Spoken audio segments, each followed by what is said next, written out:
This is your official civil defense broadcaster. One of the greatest threats would be radioactive fallout. Uranium fever. Where fallout is heaviest, it can even kill those who have not taken proper shelter.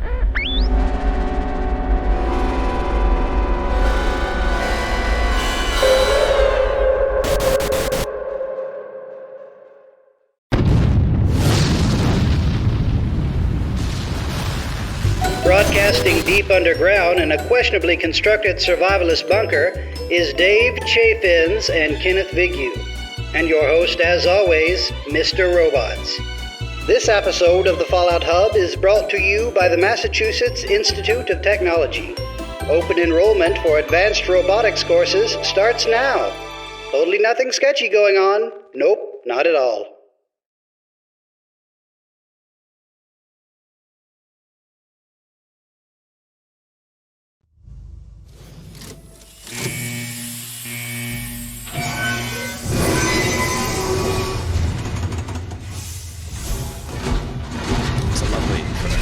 Enjoying it now. All right. Welcome back to the Fallout Hub. Vault Dwellers, Wastelanders, and Wanderers. Did you catch what I did there? Oh. I am your host, Tom, or Robots, and this is the unofficial, official Fallout TV show podcast, and also podcast about Fallout 76 and other things Fallout.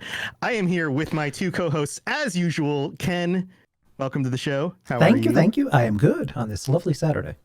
On this lovely Saturday, yes, we're recording live on a Saturday at 6 p.m. This is different than our normal time, but welcome to a very special weekend show. Also, I have Dave. Dave, welcome. How you doing? It's great to be here. I'm curious if we could be also the unofficial official film podcast, as well as any kind of like fictional writings. Let's just cover the gambit while we're out there. We need to get a list and list it out. I think we are eventually going to become the podcast about being about things, and that'll be most of the show. And then we'll just have a very quick little interview at the end with just like one question. Right. Yes, but that's for the future. For right now, we have a very special guest, the Lone Vault Wanderer. Welcome to the show. How are you? What is going on? I'm good. I've just had coffee because it's actually Sunday at 8 a.m. here because that's how time zones work. Yeah, because so I'm still waking up a little bit. Right, because you live on the upside down part of the planet from where we are. So if we exist, you know, or if maybe you exist, live on the there's a direction in space. Oh no, I'm not real. How does this work? Directionality. Shout out to any flat earthers in the chat. We're very excited to have you here, and we're going to get into some details about your experiences with Fallout, some of the content creation, your involvement with all things Fallout, because you have quite the resume. But before we get to that, we usually start out with the Robots Dozen questions to kind of warm things up. This time, I am changing it up, and I have pulled... Because we joke about this being our GOAT, right? To tell you what job you're going to get. So this time I've actually pulled the GOAT questions from Fallout 3. Oh, no. And we're just going to go through those. So here we go. Except these are not multiple choice. So you get to make up whatever answer you want. You ready for this? Yeah. All right. Question number 1. You are approached by a frenzied vault scientist who yells, "I'm going to put my quantum harmonizer in your photonic resonation chamber." What do you say? Or I should have asked before. Are we allowed to swear on this show? Is this like of not course. allowed? Because No, absolutely. Of course. Ken loves the fuck word. He loves it. It's true. Just setting, because sometimes it might happen. I'm not going to do it as a default. What would I do? I would probably... See, when we do this in Fallout 3, the multiple choice answers are there to help me through the way. Yeah, but you get to just make up whatever you want. Yeah. Just first thing that comes to mind, just boom. What are you gonna do? What are you gonna do? I don't know. I don't know. Well, what I would say to the crazy scientist, maybe you're a crazy scientist, get away from me. I'm looking for my father. That works. That's fair. All right. And you don't have to be the character in Fallout 3 if you don't want to. But you could role play that in these questions. You can do this however you want. Yeah. All right. Let's do it. Question number 2. While working as an intern in the clinic, a patient with a strange infection on his foot stumbles through the door. The infection is spreading at an alarming rate, but the doctor has stepped out for a while. What do you do? Got to cut off the foot. Like, look, it's Fallout. People can become ghouls very quickly. You can't risk it. You can't risk it. All know right. what I mean? He's fine. Chop Send him off to that Rivet foot. City. He'll get a foot that's prosthetic, cybernetic. Oh, absolutely. Yeah, You'll there you be go. fine. Look, we don't have Rataway in the vault. You know, it's unfortunate. Question number 3. You discover a young boy lost in the lower levels of the vault. He's frightened and hungry, but also appears to be in possession of stolen property. What do you do? Look, I, in all honesty, I would probably take the stolen property and say it's going to be okay. Like, I've been there as a kid. It's totally cool. Just don't do it again. Oh, you're too nice. Say what I know, it's a sappy what you're gonna answer. do with the stolen property once you take it. So Yeah, I mean, well, there you go. I'll be like, what stolen property? What are you talking about? And then I'll keep it for myself because it's probably good if the little kid wanted it, right? Or it's not, and it's just like, I don't know, something dumb. Like little kids just pick whatever up, right? So that's true. True. So question number 4.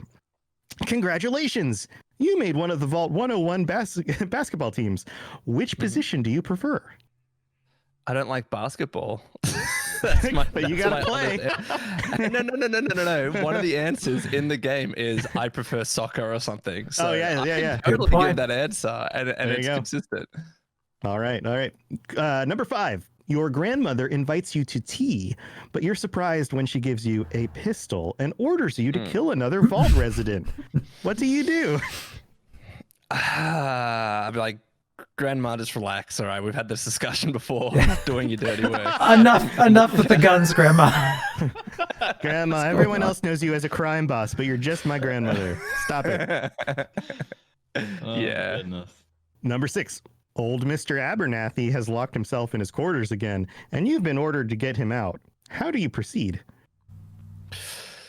How do I proceed with Mr. Abernathy? Look, I would probably try and like trick him to open the door himself. So like, I'd know him. Like, I reckon I'd be very friendly in the vault. I know this dude, and I could probably lure him out with like I don't know, tempting him with something. I don't know what it would be.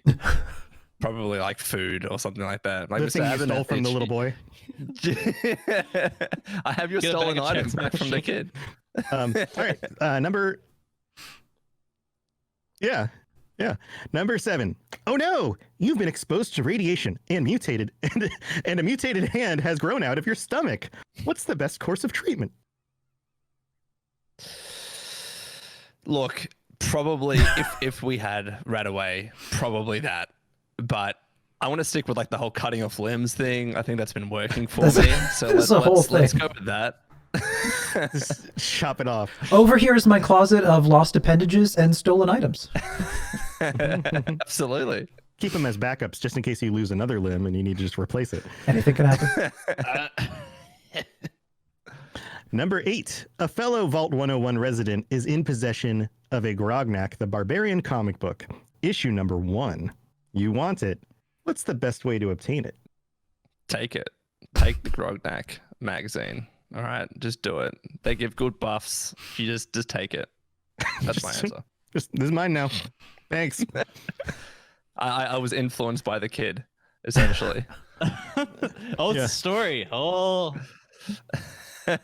And just like that, you're a Character tunnel snake. Number 9. You decided it would be fun to play a prank on your father. You enter his private restroom when no one is looking, and Like the whole you lift up the toilet lid and you put those little pop rock things under there, so when they sit Oh down, no. that's always fun, right? yes, Yeah. you're gonna scare the piss out of him, literally. Absolutely. Oh. I'm helping him, essentially. And number 10. Who is indisputably the most important person in Vault 101? He who shelters us from the harshness of the atomic wasteland, and to whom we owe everything we have, including our lives. Like, do I have to say the overseer because that's like the required answer here? He's a That is dirtbag. the required answer. But what do you think? Well, it'd be me, right? I am the most important. I think I'd be overseer. That's my honest answer. Yeah. That's like both at the same time. The overseer, who is Yeah. also myself. Me. All right. So we're calculating this out here. We've got All right, the results are in. Congratulations. You Thank you. are going to become a water slide tester. Wow. Oh, I've always wanted to be one of those. Wow. Do we have a water slide in the vault? Is that a thing? I don't know, but that's what came up. So When you get out, I Wavy guess. Willards is Over going to need a notice, lot yeah. of work. Yeah, guys, we need to start searching this vault a little bit more. Maybe there's a water slide somewhere that we just haven't discovered yet. Probably. That's the secret experiment, is that it's secretly a water park. That's the secret experiment. 400 years of water park fun. Damn you, That sounds Braun! So I want to welcome you again to the show. Thanks for joining us today. We've been very Thank excited you. about this. Can you give people who don't know who you are and maybe some of your history, can you give us kind of a little recap about who you are and why people should probably know who you are? Sure. So I guess my kind of intro to this side of the industry is starting my YouTube channel back in the day. I don't even remember when it was. I'm gonna get the specific date now. But yeah, I started a YouTube channel called Lone Vault Wanderer many years ago. The specific date was June 15th, 2013. So wow. Over 7 years now. So started off with that. At that stage, I didn't reveal who I was. I just kind of did it anonymously. And then as things went on, I actually started to work in the games industry as a lawyer, and then eventually made my way to Bethesda as a community manager while still doing the whole YouTube thing with predominantly Fallout, but I also covered other games back in the day too. Man, that's quite the journey from content creator to lawyer to community manager. Did you always did you start out going to college for law, and then you just kind of took that path into the game industry? So my I was in year 11 and year 12, which essentially is where they decide, like this test you're going to take, and this is the score you're going to get, and you can go to university, or this is what you call college, and then do the courses that you want. So my cousin was studying law. My other cousin had a law firm, so it was like, I might as well do it. But it was one of those weird things where, because you got the mark, you did it. And I didn't don't get me wrong, I enjoyed the study somewhat, but somewhat. It's just a lot of reading. Law is a lot of reading. But yeah, I kind of just did it because I don't know. I felt like there was this expectation, or that it would be a good thing to do. I can't tell you the exact reason, but I'm not working as a lawyer at the moment. Yeah, I think there's a lot of different people that go to school and get an education specific around one thing, and then end up doing something entirely different. Like my wife is a forester and studied forestry, and she does like contract buying for pipeline now. It's like something drastically different from what she studied, and I think that's the case for a lot of people. Well, even when the first class of law school that we had, they literally said to us, and I thought it was strange at the time, but that they were like 2/3 of you aren't actually going to go on to become lawyers, even though you might finish the law degree, because lawyers become politicians, they become consultants and whatever. And I was like, that's a weird thing for you to say at the beginning of law school, but turns out that you were right. I think it takes a very specific personality to enjoy legal work, and there are different avenues of legal work for sure. But so let's dive into your foray in content creation. What inspired you to get started? I guess it was certain channels that I really enjoyed watching at the time. Like back in the day, as I'm sure many people, like I really liked Call of Duty, and I liked watching people make videos. Like one of my biggest inspirations at the time was a channel called Guns for Hire, who was part of Next Gen Tactics, and he would just make Call of Duty videos. I kept saying different games, and I was just kind of inspired by that, but I didn't really know Call of Duty like he did, but I knew Fallout because I was a huge Fallout 3 fan. So it just kind of went from there, and started. It was about at the time when we all were hoping that Fallout 4 was a thing, but it was like it felt like a pipe dream at that stage, but we had no news, nothing about it. So I just started making speculation videos about Fallout 4, and then it kind of went from there. Nice. So let's talk about the Fallout side of this, because this was 2013, right? Fallout 3 was already 4 or 5 years old. You had New Vegas, which had been out for a few years. It seems like you're speculating about Fallout 4, and of course we didn't know anything about Fallout 4 until that announcement at E3, which was like months before it launched, right? And they kept it very close to the chest, which they seem to be doing with a lot of these games over the last decade or so. What specifically inspired you to choose Fallout as opposed to something like Call of Duty or any of these other games that were probably more popular at the time? Because I'm sure there was kind of a waning Fallout audience before 4 happened, and then all of a sudden they're spiked again. But yeah, why Fallout? I think it's no surprise that Fallout 3 is my favorite game of all time. It kind of all started from there. So that was just what I knew, and that's what I think I could comfortably speak about on like a YouTube video, and I could speculate fairly easily. I think one of the main issues I always had in the past with videos and content creation is that I've never had much time because I've been working or whatever. So I've always liked the idea of just being able to sit down, spit out a video very easily, and doing a speculative video about Fallout 4 was a very easy way for me to make videos. So it just kind of worked. So I guess, because I liked the franchise, because I knew a little bit about it in terms of like, the game itself and the lore and all that stuff.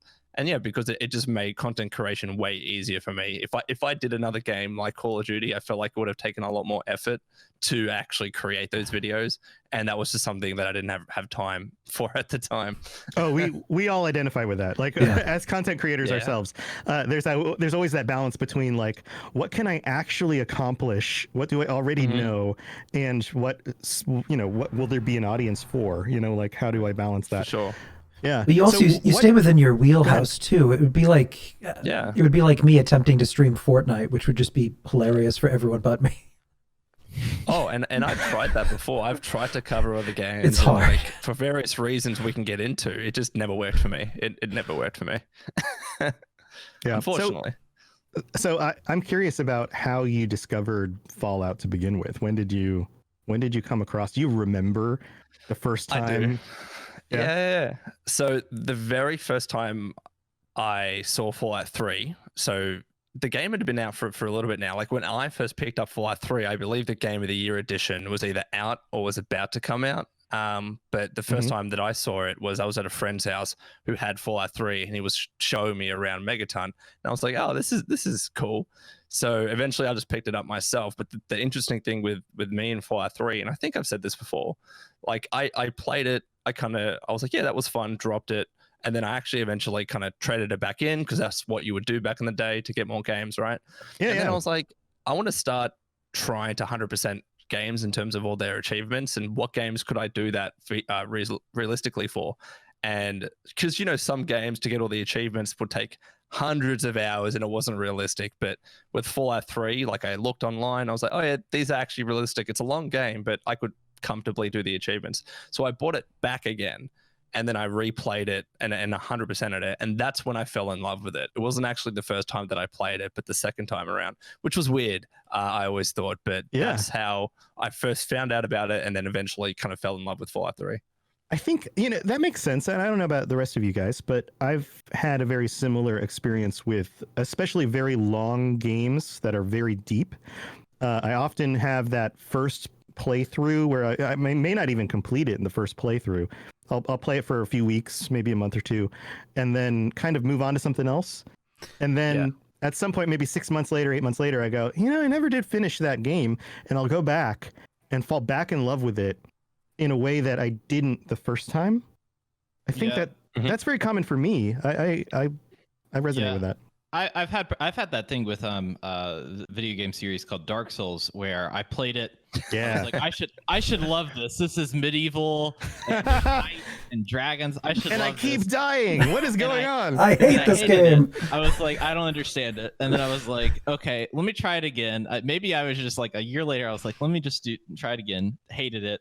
And then the next time, a buddy of mine was talking about it, and I tried it again, and then I was hooked. And it's like, I guess it's like timing, and when you're playing stuff, it hits differently. Yes, shit hits differently, man. You know what I'm saying? Yeah, Yeah, for sure. Even like with Fallout. Go ahead, Ken. Oh, even just the messaging sometimes misses you the first time around. Like I started with Fallout 3 as well, so it has a real solid place in my heart. But when I got into New Vegas, some of the larger messaging of New Vegas, because of how old I was then, completely went over my head. But I have such a wider viewpoint from where I am in life now to understand the motivations of other characters maybe a little more, to make different decisions. Like, and I've talked about this before, Robert House. He was right. Yeah. Damn it. He could have fixed everything. We did a very long extended episode on the Fallout Lorecast where Ken joined me to talk about House. Yeah. But yeah, I think there's something about these games that there's just a level of depth and familiarity with the world that you kind of, that first dip into the world, you start to become familiar with it because you don't know anything when you begin with. You're as blind to the world as you were when you left the vault in Fallout 3. And you're going, what is even out here? I don't even know what to expect. And you're encountering super mutants and crazy animals and the people of the wasteland and the ruins of places that we find familiar but are now completely foreign. And all of that is a lot to take in. And then once you establish yourself in that world and you go, okay, this is where I am, then you can start really understanding the stories and the other characters and things really going on. I think maybe there's just this like, getting used to it. Do you think maybe that's the case, Lone Wanderer? I think so. Like, the first time is kind of daunting, especially the way, and I love this moment so much, the way that Fallout 3 initially presents it when you walk out of the vault and you kind of see the entirety of the wasteland from the scenic overlook. It is a little bit of crap. What do I do right now? And you're still feeling the game out. You still don't know what, skills and perks and whatever you want to focus on and where you want to go first. And the game kind of naturally leads you to Megaton, etc. But I think because of that, I was kind of like, I felt like I was stumbling my way through the first time. But the second time, I knew everything. I knew, what character I wanted to create. I know what I wanted to do first. I knew roughly where to get the achievements that I wanted to get. So that second playthrough for me, it just really, really brought the game to life for me. And it's not even to say that I hated it the first time. I didn't, because I still finished it. But I also think the first time I finished the base game too. So I didn't touch any of the DLC. So when I picked it up again and then play through the DLCs, and Broken Steel allowed you to actually continue the main story, that was game changing for me. I adored that. Yeah. And a lot of these games continue to improve as the DLC comes out. And it just makes the story even more interesting and complete. I think we all have very similar experiences with that. So when you were starting content creation, you were like, this is a no-brainer. I've completed the game by that point, probably. It had been, a number of years. And then you went on. And now you were talking about making predictions about Fallout 4. When you look back to these videos, how many of them are you like, yeah, I was right on with that? And how many of them are you like, that's super cringy at this point? I was way off.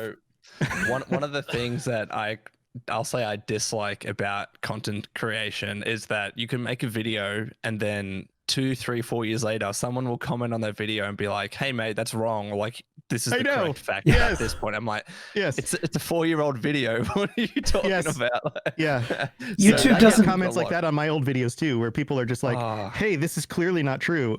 And I'm like, dude, this video is 5 years old. Of course it's not true. Like, did you realize when you like, look at the date?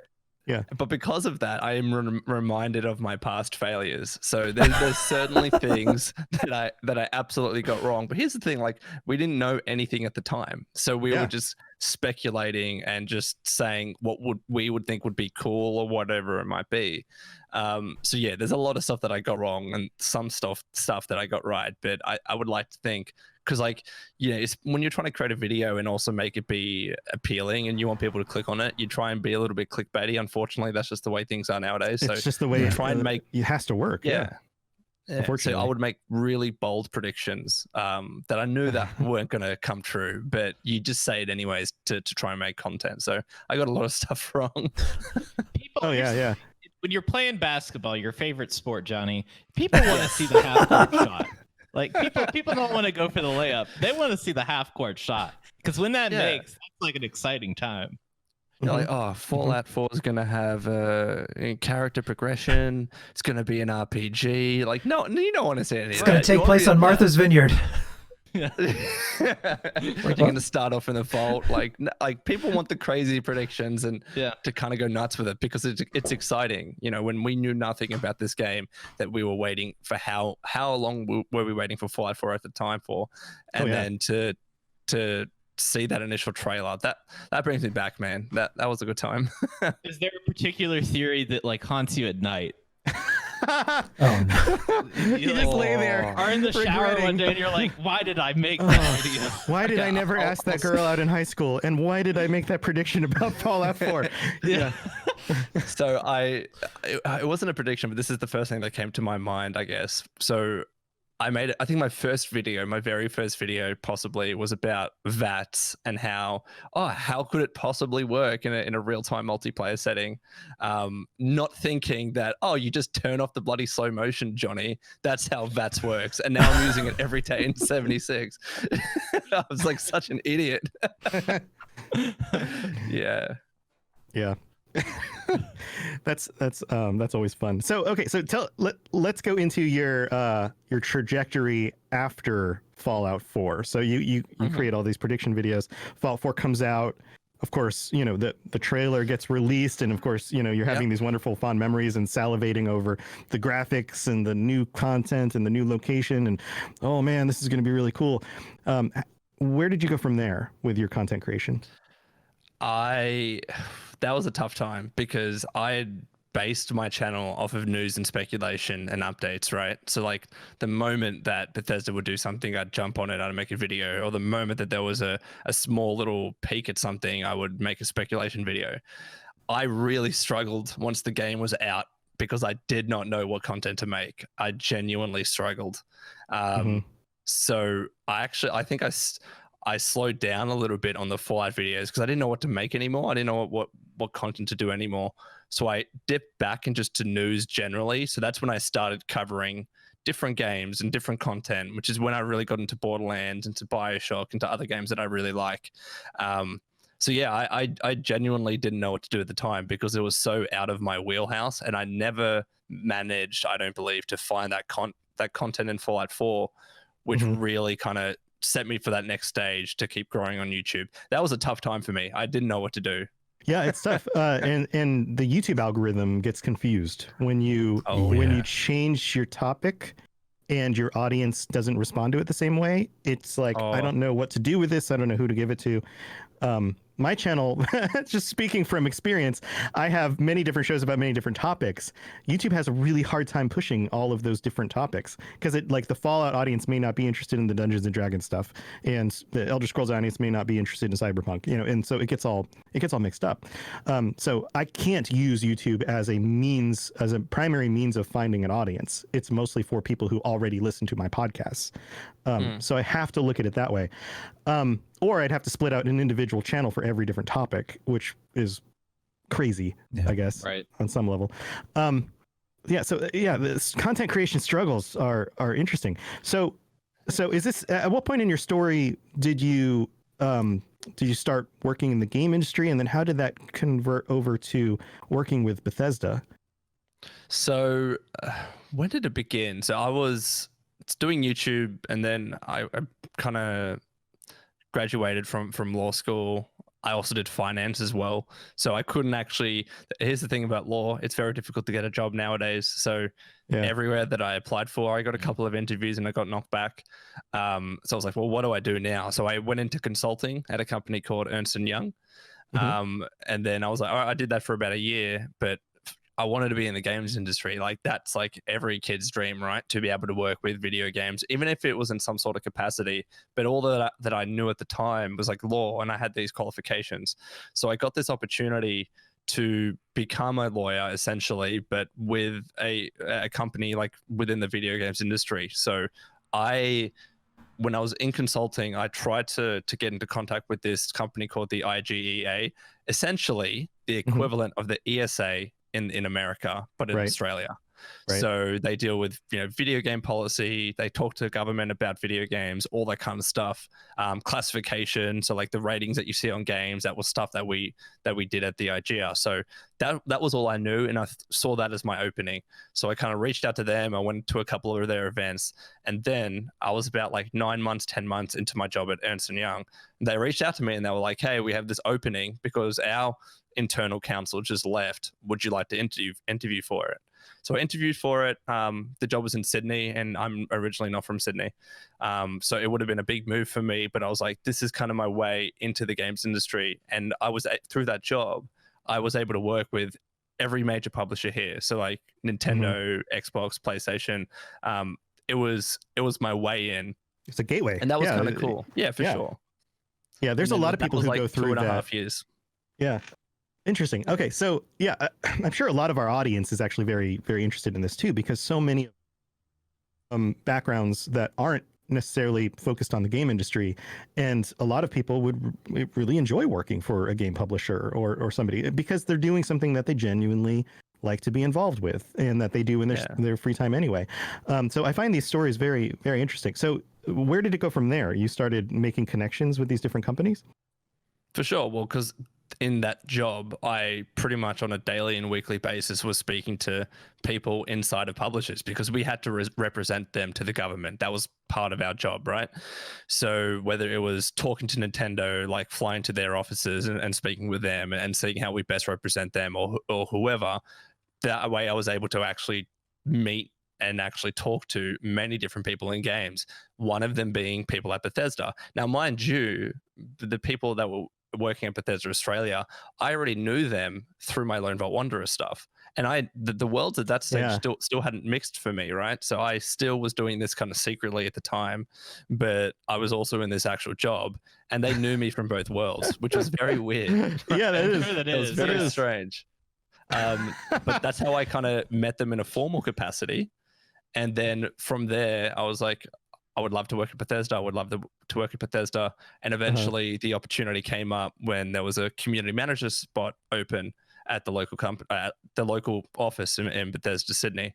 So I was like, all right, well, I'm just going to apply. And I don't think I would have gotten that job had it not been for my job as a lawyer in the games industry and also my content creation stuff. It kind of melded together in a really strange but good way. Yeah. There's kind of a connection there of it's like, okay, as legal representation and kind of thinking about how the ESA works, like you're taking some viewpoints and converting them into something that is I guess talking points, or this is kind of low level language, I'm sure there's a better word for it, but to give to the government. And so I would imagine as a community manager for any company, you're going to the community, looking at the viewpoints and then converting them into actual usable pieces of information. So it's very similar work. It's like, and I'll just say it's general kind of, as you were mentioning before, as a general organization, it's general communication, like whether it's talking between devs and the community or talking between publishers and the government, like you were still that kind of conduit. So I do think that previous job has helped me in my job now as a community manager. I just think that those two worlds kind of lent nicely to each other, but it's a weird mix. And every time people ask, well, how did you get in the games industry, or how do I get a job in the games industry? Honestly, the stories are always weird. They're always weird, and there's never a kind of like typical route into games. Like, I guess especially from a comms and a marketing side, I feel like everyone has a strange story. Yeah, I think the biggest takeaway is don't be afraid to do things in your spare time that follow your passion, because if you, like you said, if you were just doing your legal job and then going home and playing video games and weren't creating the content and building a community, then you never would have made that jump. It's taking your passion and actually working hard in your off time, and a lot of times doing things that are fun also, but you have to make a point to do them. Like to create a YouTube channel, you have to be thinking through what the content is. You have to be putting it out on a regular schedule. You have to be spending the extra time to edit the content, which, all of these things take away from your time to sit down and play the game or relax in the evening or go out with your friends, whatever. You have to sacrifice something, and in the long run, it can pay off. And there's really, it for sure can. Is there anything better than when you can take something that you're so passionate about, whether it's a hobby or something that you just knock about with randomly, and can turn it into something that becomes a career or even a side job, like podcasting or writing or any of the stuff that we've done? There's nothing more fulfilling in life than being able to do that. Oh, for sure. Like I couldn't imagine getting up and doing something that I didn't enjoy. And that's not to say that I didn't enjoy my world as a lawyer, because like I did. There was a reason why I got into it and I was able to study it for 5 years. But when there's something that you are particularly passionate about, whether it's games for us or even just content creation generally, because I also get to do that at Bethesda, and streaming as well. Like there's so many things that I can do in this job that I just really enjoy.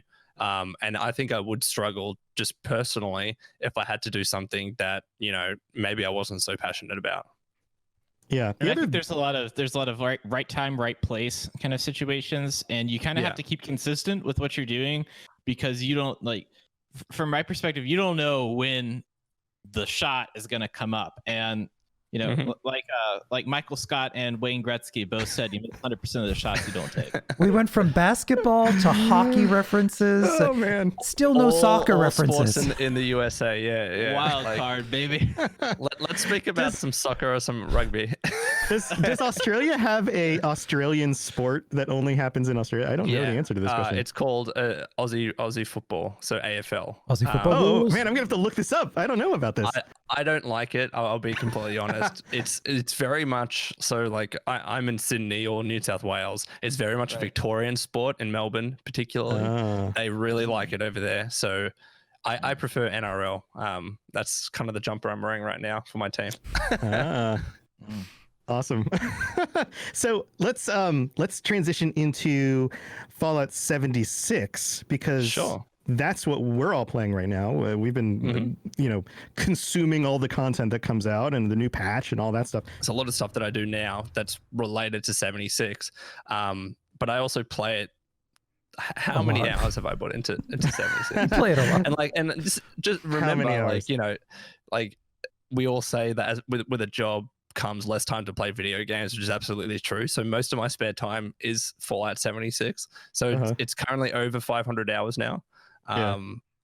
And like that's just crazy to me, because like I would comfortably say it's the game that I've played most in my life, which is weird. Like that's weird to say, but it probably is. And sometimes when you work on something, you want to do something different when you're not at work. So to work on it and then to go home and play it more is, I don't know, it's a testament to your own enjoyment of it. For sure. And like, I guess at my job, it's not just Fallout. I also do a lot of stuff with Doom Eternal as well, and different titles. Maybe I'll help out with Elder Scrolls Online from time to time. So there's definitely that variety there. It's not just like all Fallout all the time. So I do have that kind of, I get to mix it up a little bit, but yeah, it's because I do enjoy the game that I'm able to, and plus, I still make YouTube videos for it. So I don't think, like, if I didn't like the game, there's no way I'd be putting 500 hours into it. There's absolutely an element of that. Right. So how does that balance work between like creating your own content while still working with the company? Yeah, it gets tough at times, because like naturally there's some stuff that you can't make videos about anymore. Like it'd be weird if like things that haven't been announced yet, and you're like, well, it's just not possible, right? I can't do speculation videos about Fallout 76, or I can't do news videos. Well, you could, but they would only be things that aren't true, because you couldn't accidentally reveal something. I shall throw them off the trail. Johnny, we want you to make this video to throw them off the trail. I'm on it. No, but Johnny's the fixer. Absolutely. Yeah, it kind of, I did also go through a period, again, because my content had to change when I joined the company, of not knowing that what I wanted to do on YouTube. And that took me, if anyone here has been following my channel, that took me maybe a year and a half, maybe 2 years to finally figure out what I wanted to do on YouTube with Fallout 76. And so then where did you land with that? Before we move on from that topic. Yeah, so like right now, if you look at my channel, it's a lot of like build videos and guide videos, but it's all from the perspective of, because I don't have time to do multiple characters. It's just like my one main character. So I can't do like, here's a shotgunner guide or here's a pistols guide or whatever. Yeah. So it's all from my character. And as I just do stuff in the game that I think would be helpful for people, whether it's like, oh, legendary perk cards are out, maybe a guide to help people do legendary perks, stuff like that. That's what I'll make content on nowadays. And that's finally, because I was actually losing subscribers for ages, like so bloody long. So I went from like 75k down to like 73. So I lost a lot because I wasn't doing content. So that's on me. But then eventually I made a video that just worked. I believe it was the video about how to get the backpack in the game. And for some reason that took off from me. And then it just went from there. Yeah, sometimes the YouTube gods just bless you with something that just gets pushed to people, and all of a sudden they click on it, and you're like, oh. It's so hard to predict, man. And I'm sure we'll talk about kind of doing that with YouTube and how to best approach it. But yeah, the content that has always worked best for me is like when I've focused in and honed in on one thing and just ran with it. Yeah, that makes a lot of sense. So we've been going for a while now. I don't want to keep you too long, but there are definitely things that I know I want to get to, and I'm sure these guys have some questions too. Sure. The two things that I want to make sure that we hit are what you specifically enjoy doing in 76. Like, what is your game experience like in the evenings when you're like, I'm gonna knock out some stuff in the game. What are you gonna go do? And then also, I would love to get any advice you have for people who are either looking to get into the game industry or looking to get into content creation. So why don't we tackle that one first, and then we can get back to 76 stuff, because I bet you guys probably have more questions about 76 stuff. Is that right? Yeah. Okay.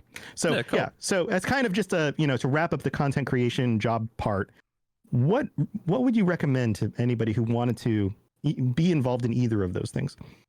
So kind of starting with content creation first, I think I recently tweeted out about this, that from my opinion, it is so hard nowadays to grow a channel that's variety.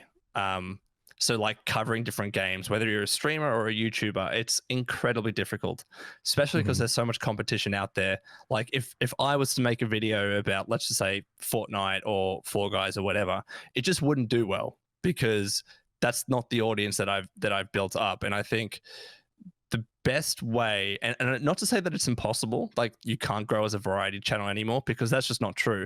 But from my experience and from what I can see, it seems to be much harder and seems to be rarer.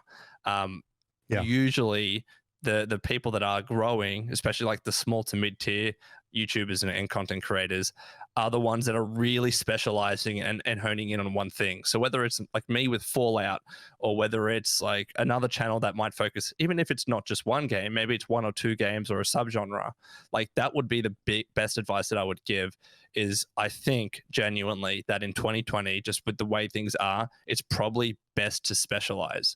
So if you love a game, cover that game and just go hardcore on it. Like I that's where I see most people gaining their growth nowadays, because I guess that's just the way Twitch is, and that's just the way YouTube is. And from my experience, every single time, literally every single time I've tried to cover different stuff, my channel's just gone through hell. It's been insane. So whether it's like, I wasn't getting the views, or whether I'm actually losing subscribers, that was always a bad choice for me. And it might be different for you, but when I didn't concentrate on Fallout, or even like, because I found success with games like Borderlands as well back in the day, that's the number one piece of advice I would give. Just focus in on something. It doesn't have to be one game. It can be a couple of games or a genre, as I said, but I think that's going to give you the best chance. Yeah, 100%. Yeah. Otherwise, it's so hard, and you'll just become disenfranchised very quickly.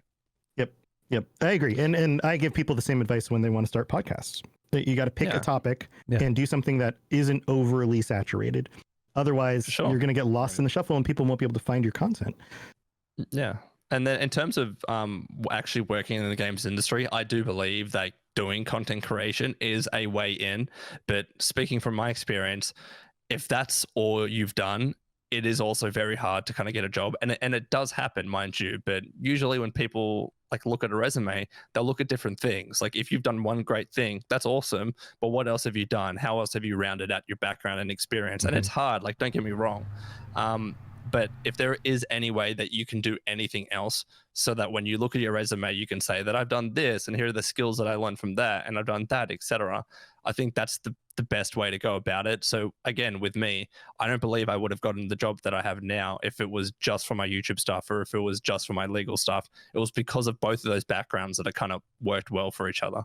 So I notice a pattern here that's kind of different for each of these. So when it comes to content creation, focus down. When it comes to jobs, spread out. It's weird, isn't it? Yeah, it's so weird. Yeah, it's and different tactics for sure. One is a form of entertainment. Like when you're trying to entertain and to appeal to people, like they like what they like. If people like videos about Fallout and you're making them, they'll keep coming back and watch your videos, right? But like when you're looking for a job, it doesn't matter if it's games or any other industry, having a well-rounded resume can work with you like fairly well because in most jobs you're doing so many different things and having a wide skill set is always going to be beneficial. Right. It used to be that, and I remember going to college and people saying things like, you don't want to job hop too often. You want to stick with one thing. You want people to know that you're good at one thing. You know, like all of this, that was the mentality. That's the boomer mentality around this, because that's the way the world used to work. But anytime I've looked for a new job and had to have interviews in the last 20 years, it's been a benefit in some ways to have diversity on my resume, to be able to say, I did this thing and I learned this thing here and I accomplished these things, but I also did this thing and I accomplished these things. And I'm able to do both and pivot is, you know, in a modern digital world is very beneficial. It shows an adaptability that you have to experience. It's not something that you can go to school for. You have to demonstrate that you're adaptable in different jobs, environments, tasks.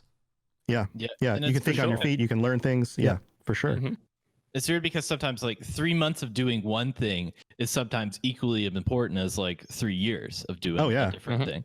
And it's like, when it comes down to a resume, what you were mentioning before about like, like back in the day, it was seen as a good thing to stay at a company for 10 years or whatever. And that's just not the way things are anymore, at least when it comes to my experience. Like, yeah, you're right. I was at my first job as a consultant for a year and my next job for 2.5 years. And then I've been at Bethesda for over 2 years. Like in my eyes, that's a long time, 2.5 years. But back in the day, that's seen as a short tenure at a company to only be there for 2 years. It's completely swapped now for good or for worse, but that's just the reality. Yeah. If you're in your, early 40s or younger, I think the average is something like 2.5 years at a job before you move on. And just general, if you want to also move up in pay, it's better to actually swap jobs and move from company to company than it is to stay in one. It's so much better to move laterally, 100%. Like, I think that was particularly true for me in consulting, that I was seeing friends move across to other companies because they wanted skilled people and they were happy to pay more for that. But if you waited to move vertically, you wouldn't get that amount of money. And that's unfortunate. So I've seen people move laterally to other companies and then come back to the original company. And now they're on, way more money because of it. It's just no sense. You make incrementally more if you move up. You might get a 5% pay raise and the company will consider that a big thing. But if you move from one company to another, you get 20, 30, 40, 50% pay raises. For me, that's very much true in consulting, which is kind of why I was like, I'd like to say in one company, like at Bethesda, I'd like to say in one company, which is what I'm doing now. But I felt like in consulting, that just wasn't a thing, which kind of sucked. It depends on the industry too, for sure. Well, let's move into. Oh, sorry, Dave. Do you have something else? I just was thinking, send us your resumes so we can have a resume workshop, and then on a very special episode of the Fallout Job podcast. So let's move back into Fallout 76. I want to. What is your regular like nightly experience in the game? What do you when you boot the game up and you're like, I'm gonna, I've got 2-3 hours and I'm gonna do this. What do you go do? So my focus right now is like, obviously you do your daily op because that's going to help you do a challenge for the season, and then I'll do the rest of the challenges for the season to make sure that I'm getting my points, or like the moving up on the scoreboard, and then I'll trade in my caps, do my script, kind of that regular stuff, buy the gold bullion that I need to. Now my focus is really on leveling up. Like I'm trying to power level like crazy because that's helping with legendary perk cards. So for those of you that don't know, as you level up, you get more perk cards to be able to scrap to rank up your perk cards. So like yesterday, all I was doing, and I leveled up like 15 times. It was like I was powering through, trying to boost my intelligence, boost my experience to try and get as high as possible, because that's what's going to help. So that's my focus right now in Fallout 76, is to just trying to get the highest level as possible.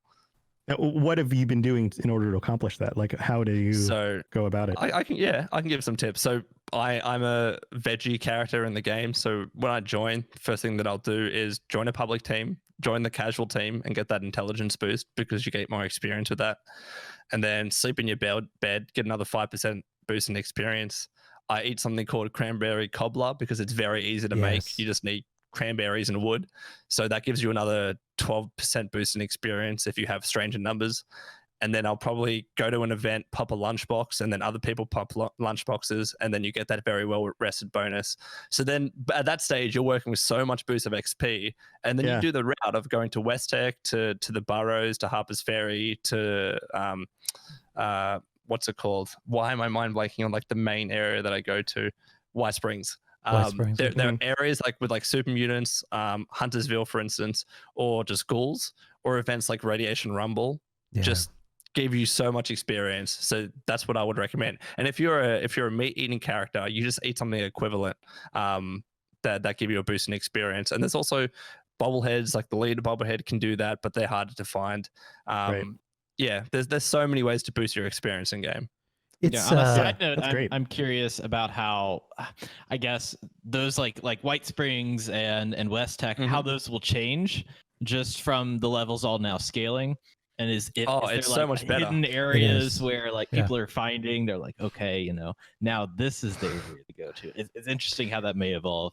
I don't know about you, Lone, but Daily Ops has been ridiculous for XP. Grinding those events last night, I was leveling like mad. It's because of the amount of enemies that are there. Like from what I can see, the XP that the enemies drop in Daily Ops is a little bit lower than those in the main world. But because there's so many enemies, and because you can keep doing it and doing it and doing it, I think that's the thing. It's just finding the enemies to kill, because that's your main source of experience in the game. So when Daily Ops literally says, here are a bunch of enemies that you need to kill. Here you go. Yeah, exactly. Yeah. And you can keep doing it, and it's repeatable.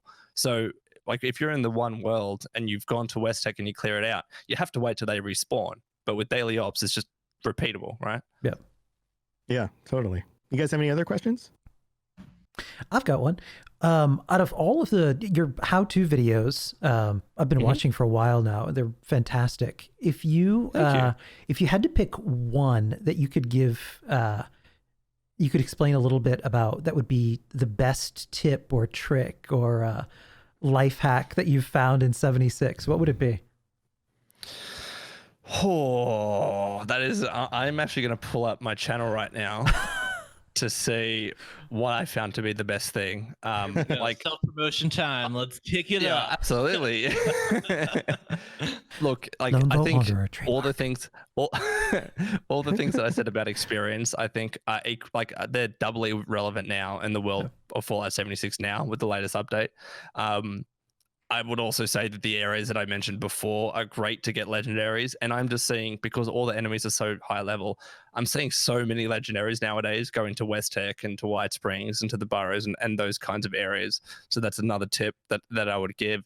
But I think one of the main things is legendary weapons. I think one of my videos that I was particularly proud of is I was just like, here are all the legendary effects in Fallout 76. And here tend to be the ones that people would trade a lot of caps or good trades for. So like, I think there's a lot of people out there that might not know that, bloodied weapons, even if that's not your build, you could still probably trade them for a decent amount.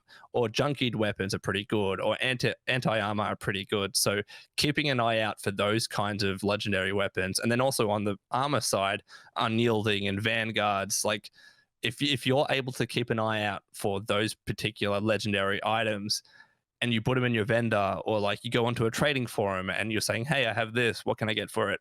That's the way that I've gotten all my best weapons, is by trading for them. Or like my armor pieces, not so much, because I'm rolling Secret Service, which is what I love to do. But yeah, like I would keep an eye out for those weapons and make sure you keep them. Like if you see anything that's bloodied, someone would probably give you 2,000-3,000 caps for it. That's just the way it is, and that's going to help you build up your cap pool and also eventually get a better weapon for yourself. So crap, I gave away one to one of my friends on my stream last night. I should have sold it. No, I was being nice. I was like, here, you can use this. Yeah. Yeah, well, 100%. Like Fallout 76 players are ridiculously nice. Yeah, it's for just, sure. It's just the reality. Any other I've got a questions? question for you. So, okay, we're obviously and I hear a ton of people say it, that we're living in an unprecedented time, and I think a lot of people have gotten into content creation with kind of this amorphous uncertainty that we're all in. And I know that obviously you've had a lot of experience with content creation, but I'm wondering if you had any tips for people that are in that kind of grind of making videos or podcasts or, nonfiction books. What is the best way to kind of secure your mental health when you're doing all this different stuff? Okay, so I've gone through this a lot. Like I'll kind of let you in on one thing. There was a time, so before I joined Bethesda and I was doing my job as a lawyer, and it was when Fallout 76 started to be a thing. So I was doing news videos about that. My videos are doing really well. Because those videos are doing really well, I was like, I will try and spit out way more content. So literally every night I would finish work at 5:36, whenever it was, go home, eat something quick, and then make videos to 2 a.m. That was my life for about a month. And it was brutal. Like the whole, just grind thing. I'm so against it because I didn't eat properly for that period. I didn't exercise for that period. I did a lot of things that were very unhealthy for me, both physically and mentally. So like the main piece of advice that I will give is that you don't grind to the detriment of your actual health and also your relationships and your friendships, right? So like even if you wake up one day and you're like, I'm going to make videos all day or I'm going to stream all day, just exercise first, because then you can sit down with the fact knowing that you exercise for the day. That's my mentality. Like if I sit down and start to make videos, then I just get lost with it. And then suddenly it's like 10 o'clock and then I haven't exercised. But if I make that the first thing that I do, like after this podcast, that's what I'll do. And then I'll come back and I'll play Fallout or whatever it is. I've exercised for the day and I've actually done something that was good for me physically and also mentally, because I enjoy going outside and exercising. So that would be the main thing for me. Like don't do this stuff, especially if it's just meant to be a hobby for you. Don't do this stuff to the detriment of your actual health, because it's not worth it. It's like, it's so bad for you. And I've been through it and I never want to kind of have that experience on anyone else. Yeah. Yeah. One thing that's helped me is having almost, it's like you have an A hobby and then you have a B hobby. So I've gotten into woodworking because of the extra time. Yeah. So like if I get burnt out on doing podcasts or writing shows or doing something like that, I go make a really shitty chair. And you know what? That Yeah. I'm sure your chairs are great. they're fine. They stand. People can sit in them. It does what it needs to. But in seriousness, that's kind of helps in being like, okay, I get to focus on something different that isn't my work or my A hobby in my free time. That it's like, instead of like personal care, it's like I get to kind of flex my mind differently. And I think there's like this weird synergy where it makes you think about other things differently. And then you start diversifying and being more creative just with your A hobby. So it's for sure. To give that advice of being like, hey, you want to be better at something, go do something entirely different and maybe you'll get better at the other thing. But oh yeah, for sure. It refreshes you. Even if it's just like, not, and this is the one thing that I'll say as well, like not everything that you do on the side needs to be, with the aim of making money or with the aim of growing. Like sometimes you can just watch a crappy TV show and that's okay. So like I like to watch sports. Like I'm a huge rugby league fan. So like one of the main things that I'll do, which is completely different to games, like it's such a separate world, but I'll watch other rugby league games or I'll just like watch commentary. I'll just chill out. And then I come back to games and I'm like, I'm a little bit more refreshed, because it doesn't matter what it is. If you're doing it day in and day out for, however many weeks or months or years, eventually it's going to get draining on you, like anything in life, right? Yep. Yeah. That's why we watch a lot of reality TV dating shows. That's a sport in and of itself here. That is a sport. It is, yeah. It's our national pastime. Yes. It's replaced baseball. For sure. Here are a bunch of miserable people on an island. Who's going to get married? Island. Yeah, I've been they're not my listening cup of tea. I've been listening to a podcast that is from the perspective of watching those shows with a sports analysis take. So it's like, Oh man, what show is that? it's called Game of Roses.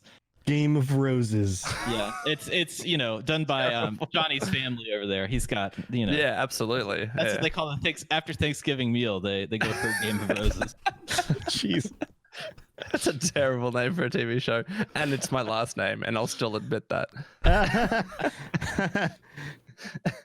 Nice.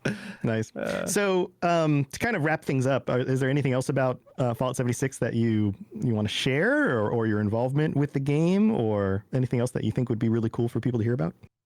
Look, I would just say, like, with all the new additions to the game, whether it's legendary perks or One Wasteland or daily ops or whatever it might be, season 2, there's so much to do in the game nowadays. So if you haven't played it in a while, I think it's a really great time to kind of jump back in and pick it up. And there's just so much to do, and I always think that pick it up with some friends maybe that are playing the game, because they're going to help you. As you mentioned before, 76 players are so bloody generous, so they'll give you all the health and ammo that you need. I reckon it's a really good time to be playing the game.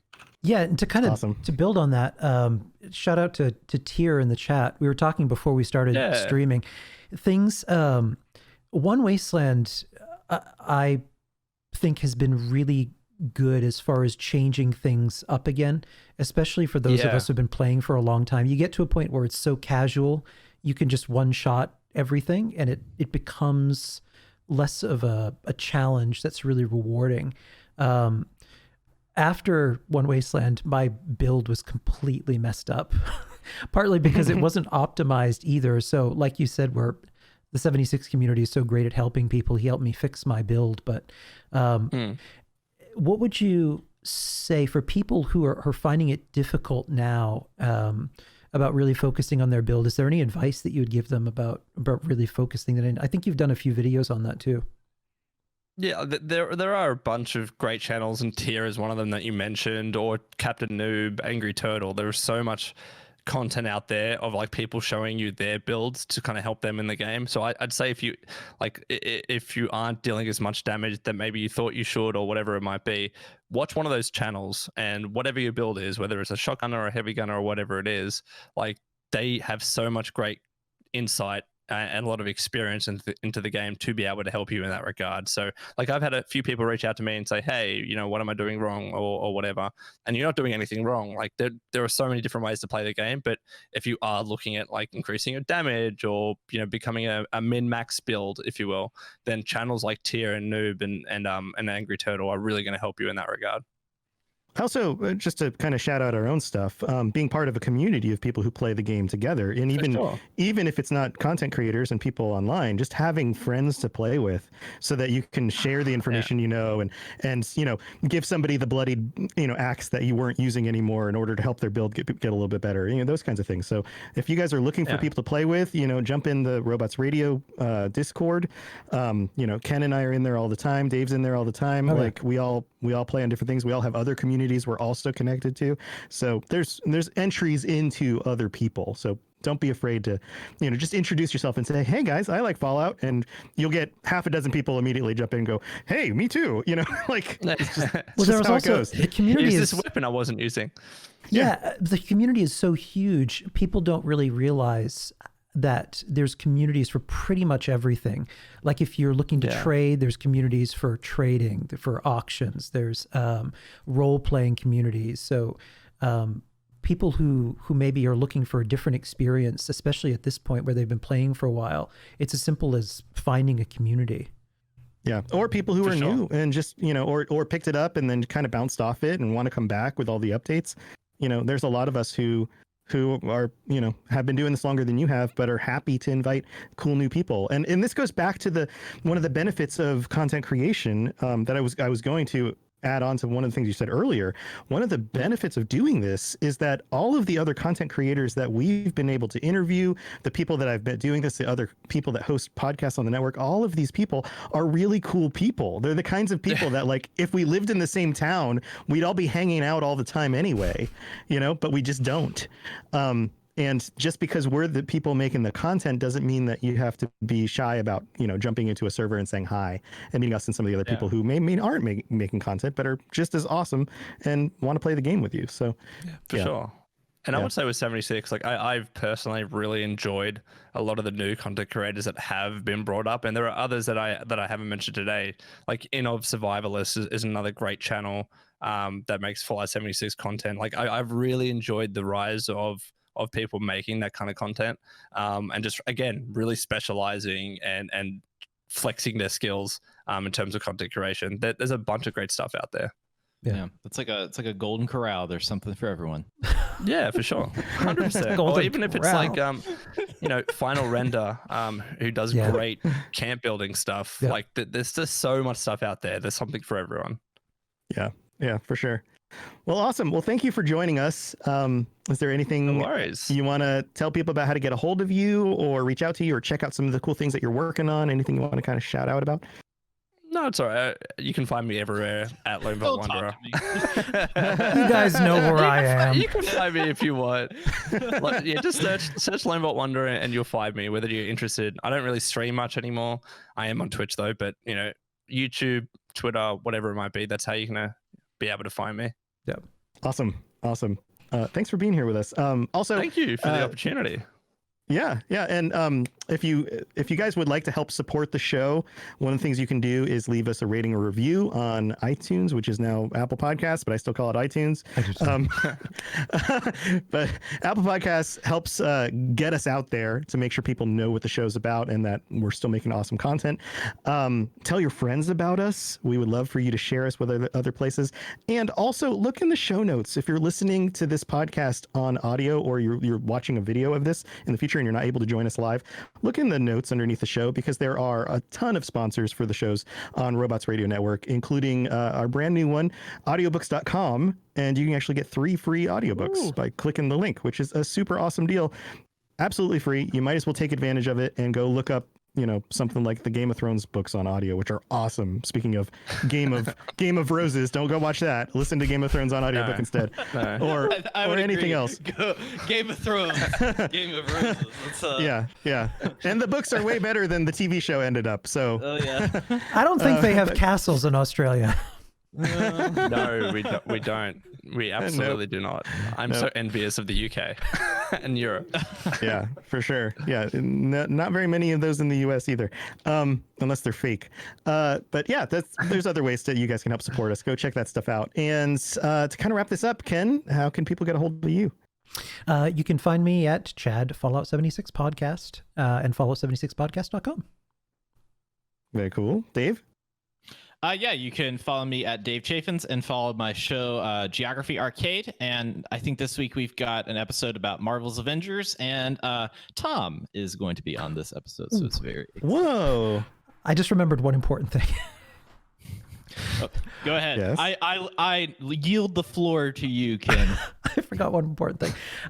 Our first episode will be coming out in 1 week from today, which we'll see the return of First new episode, as Pete Hines as the judge. Oxhorn will also be guest starring in that episode, as well as YouTuber Kev Dewitt.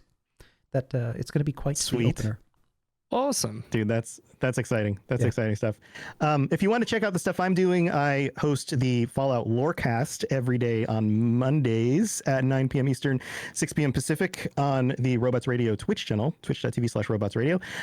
You can also look that up on any podcatcher or check out the videos after the fact on the Robots Radio YouTube channel. I also do a bunch of other stuff having to do with other video games, so go check that stuff out.